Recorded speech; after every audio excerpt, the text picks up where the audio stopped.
Shalom, jemaat Tuhan kategori kami ministry. Dimanapun kita berada saat ini, kita percaya bahwa kita dalam keadaan yang baik karena Tuhan Yesus kita baik dalam hidup kita. Sungguh kita akan menaikkan setiap pujian kita. Mari kita berdoa. Bapa yang baik, terima kasih. Sungguh indah yang Kau lakukan dalam sepanjang kehidupan kami, Tuhan. Terima kasih Tuhan. Kami tidak bisa membalas setiap kebaikan Tuhan yang Kau berikan dalam kehidupan kami. Biar terus dalam kehidupan kami membawa terus mempersembahkan yang terbaik kepada Tuhan. Kami akan memulai Tuhan setiap pujian kami, kiranya berkenan di hati-Mu, jadi doa yang berbau harum menyenangkan hati Tuhan. Terima kasih Tuhan, hanya dalam nama Tuhan Yesus. Haleluya. Amin. Sungguh indah yang Kau lakukan dalam sepanjang kehidupan kami Tuhan. Sungguh besar pengorbanan-Mu dalam hidup kami.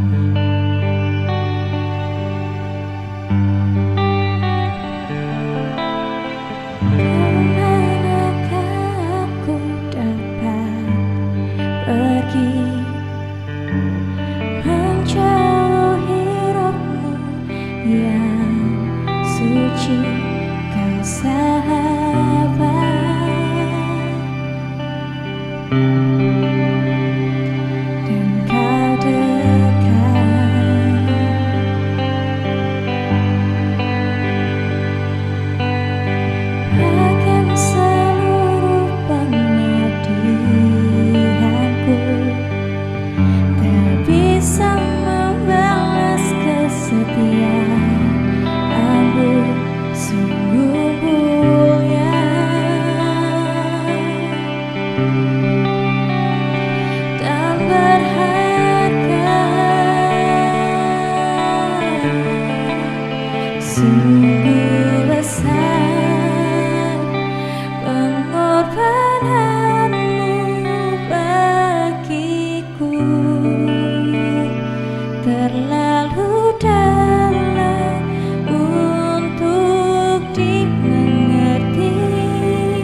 Salam saudara, kita sudah memuji menyembah Tuhan.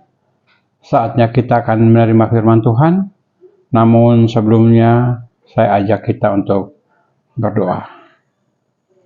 Bapa di surga, Bapa di dalam nama Tuhan Yesus Kristus, kembali malam ini Tuhan kami mengucap syukur kepadamu untuk segala sesuatu yang Tuhan sudah lakukan di dalam kehidupan kami.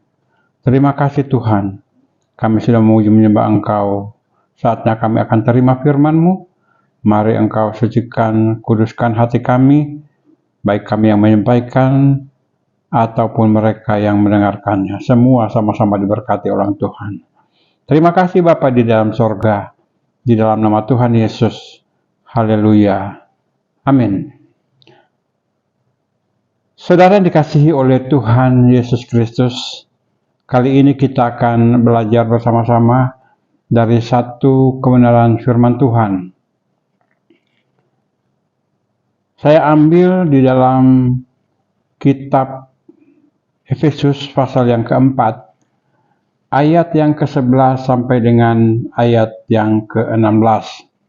Dan saya memberi tema di dalam renungan atau khotbah saat ini, yaitu tentang dewasa di dalam pertumbuhan iman. Dewasa di dalam pertumbuhan iman. Saya akan membacakan untuk kita semua Efesus 4 ayat 11. Dan ialah yang memberikan baik rasul-rasul maupun nabi-nabi, baik pemberita-pemberita Injil maupun gembala-gembala dan pengajar-pengajar, untuk memperlengkapi orang-orang kudus bagi pekerjaan pelayanan, bagi pembangunan tubuh Kristus, sampai kita semua telah mencapai kesatuan iman dan pengetahuan yang benar tentang anak Allah, kedewasaan penuh dan tingkat pertumbuhan yang sesuai dengan kepenuhan Kristus. Sehingga kita bukan lagi anak-anak yang diombang-ambingkan oleh rupa-rupa angin pengajaran, tetapi oleh permainan palsu manusia dalam kelicikan mereka yang menyesatkan.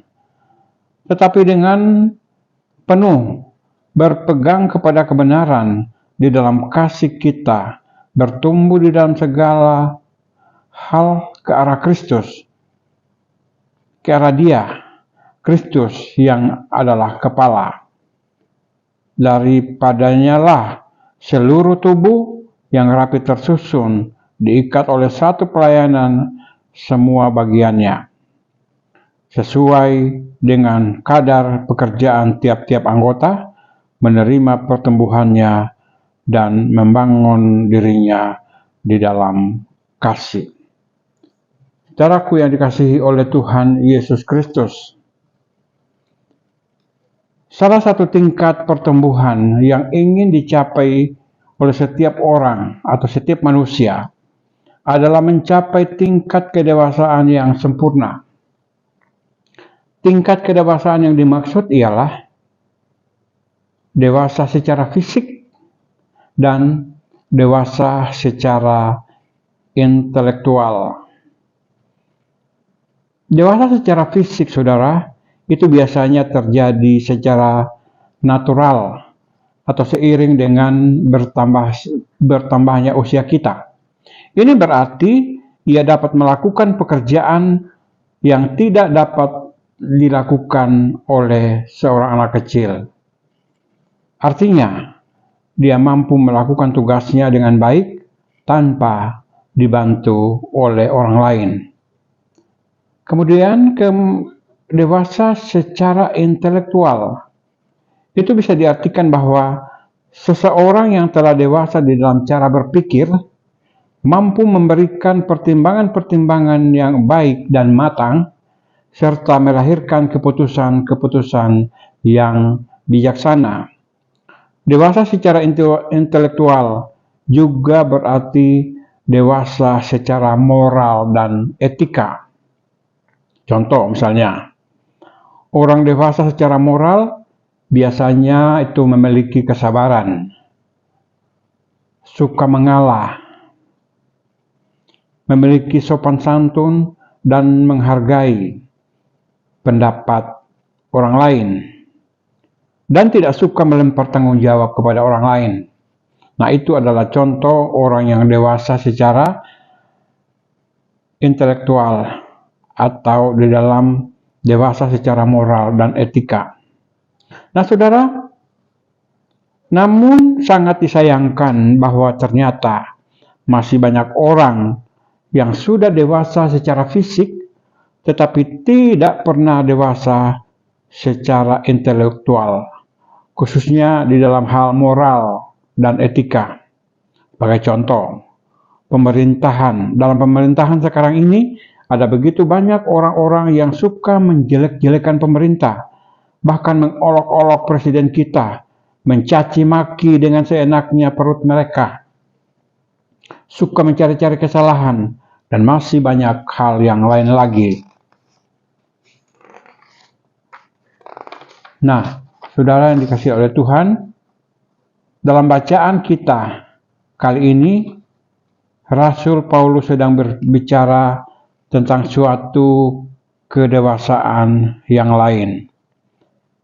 Kedewasaan apa itu?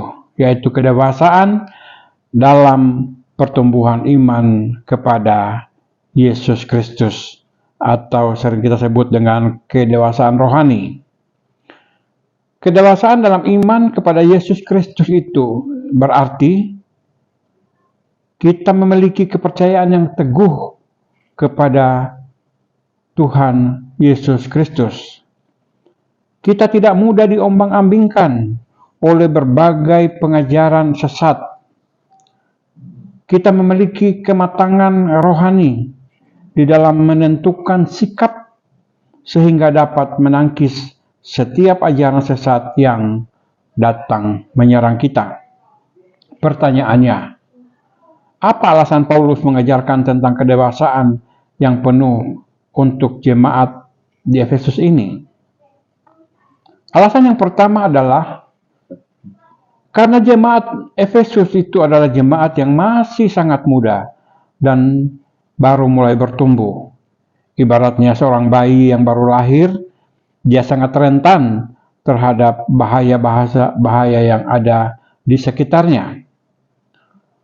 Alasan yang kedua, yaitu Paulus melihat bahwa ada bahaya-bahaya yang sedang mengancam kehidupan rohani di jemaat Efesus. Bahaya-bahaya tersebut diantaranya adalah ajaran sesat yang disebut dengan ajaran antinomianisme. Ajaran ini mengajarkan bahwa orang-orang beriman tidak perlu menuruti perintah-perintah Allah dengan alasan karena sudah membenarkan mereka oleh iman. Mereka ingin memutarbalikkan ajaran tentang kasih karunia seperti yang diajarkan oleh Rasul Paulus di dalam Roma pasal 6 ayat 1 dan 2 dan ayat yang ke-15 dari Roma 6 ini.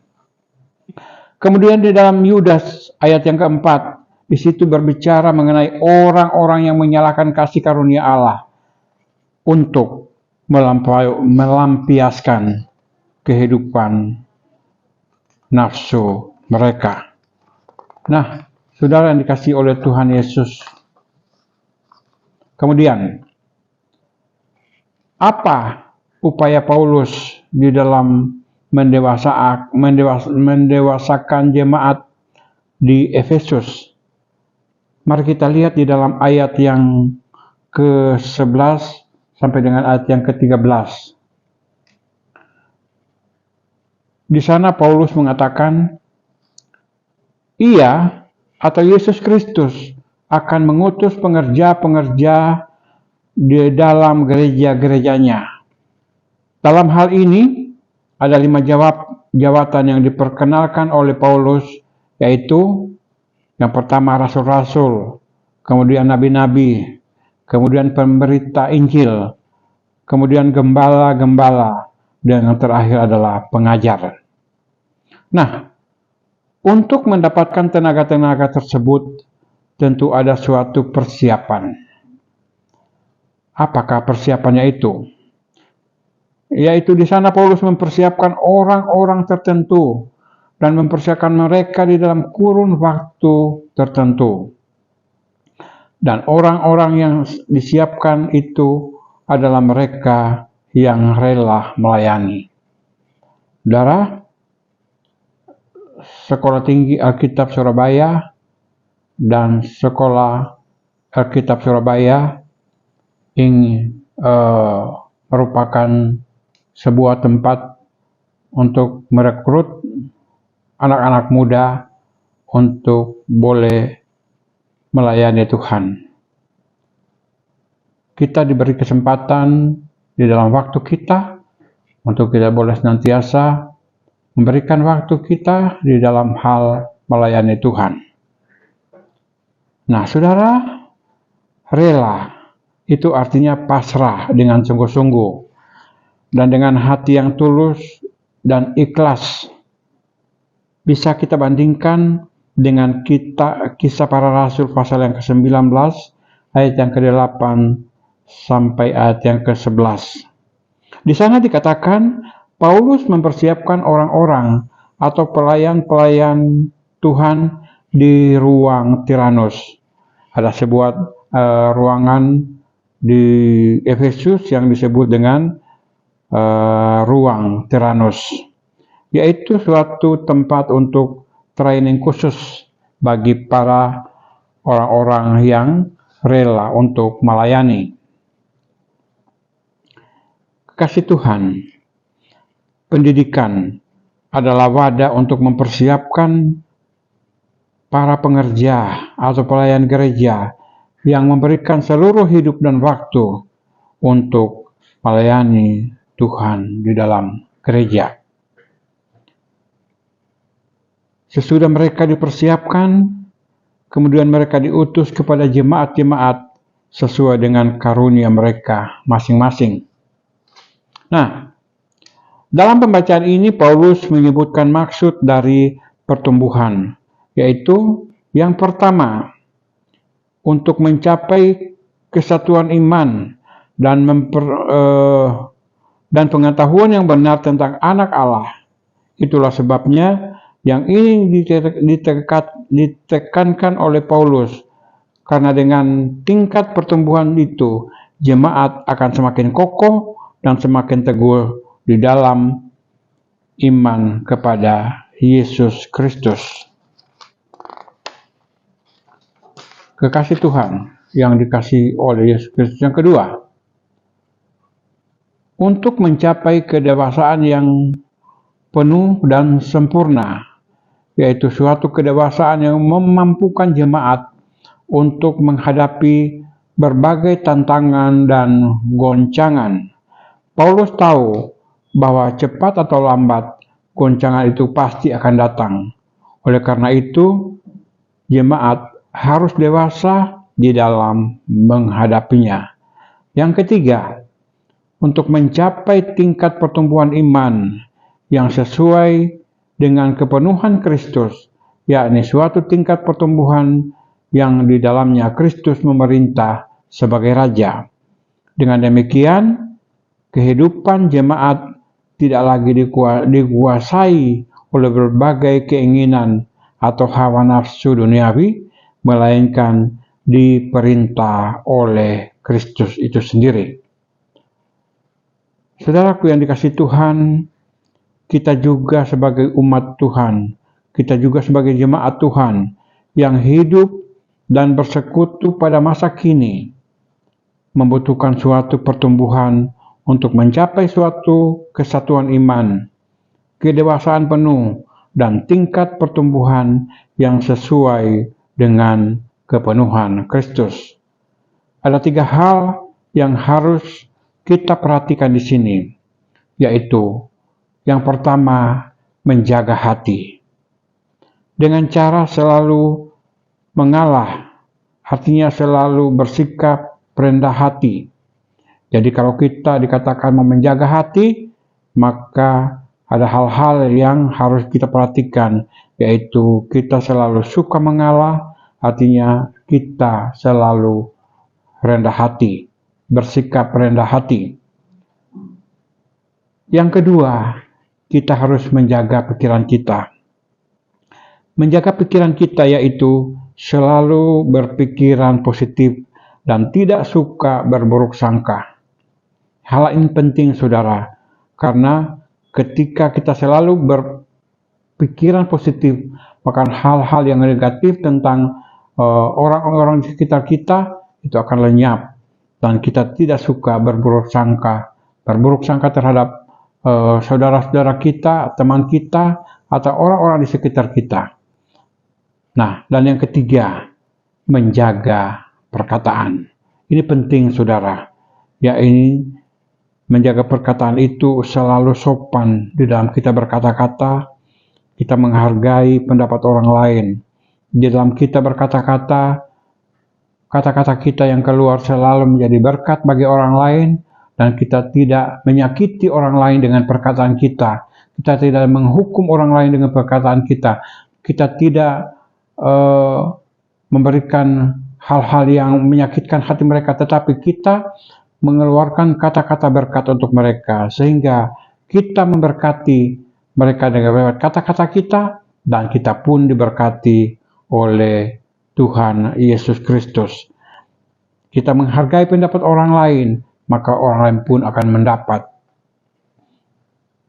Maka kita pun akan mendapat penghargaan dari orang tersebut, sehingga ada timbal balik antara harga menghargai, dan kita bisa saling hidup rukun dan damai. Kedewasaan sempurna dapat kita miliki bila kita mampu melakukan ketiga hal di atas, yaitu menjaga hati kita, menjaga pikiran kita, dan menjaga perkataan kita. Amin. Mari kita berdoa. Terima kasih Bapa di dalam surga, kami sudah mendengarkan firman-Mu saat ini. Biarlah apa yang kami sudah terima dan kami dengarkan saat ini boleh menjadi berkat bagi kami semua. Berkati seluruh sidang jemaat-Mu yang mendengarkan siaran ini, dan berkati hamba-Mu yang sudah menyampaikannya. Biarkan setiap perkataan hamba menjadi berkat bagi kami semua. Terima kasih Bapa di dalam surga.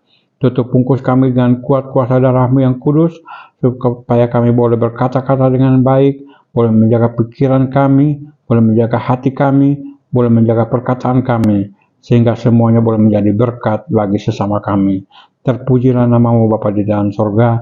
Di dalam nama Tuhan Yesus kami berdoa dan mengucap syukur. Amin. Tuhan Yesus memberkati.